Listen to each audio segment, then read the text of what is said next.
ఎర కేసుకు సంబంధించి ప్రత్యేక దర్యాప్తు బృందం సిట్ దర్యాప్తు వేగవంతం చేసింది. ఇటీవలే ముగ్గురు నిందితులు రామచంద్ర భారతి, సోమయాజీ, నందకుమార్ను 2 రోజుల పాటు కస్టడీకి తీసుకుని ప్రశ్నించింది. విచారణ సందర్భంగా నిందితుల నుంచి సేకరించిన సమాచారం ఆధారంగా సిట్ అధికారులు నందకుమార్కు చెందినటువంటి ఫిలింనగర్లోని దక్కన్ హోటల్లో తనిఖీలు నిర్వహించారు. రామచంద్ర భారతి, సింహయాజీ ఇదే హోటల్లో బస చేసినట్టు గుర్తించారు. సీసీ కెమెరాల్లో రికార్డైన దృశ్యాలను సేకరిస్తున్నట్టు సమాచారం.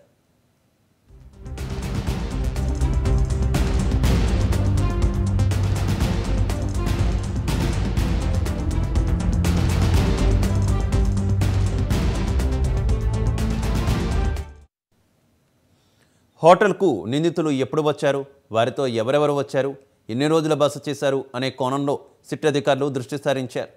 ప్రధాన నిందితుడు రామచంద్ర భారతి గత నెల 26న ఢిల్లీ నుంచి విమానంలో వచ్చినట్టు సిట్ అధికారుల దర్యాప్తులో తేలింది.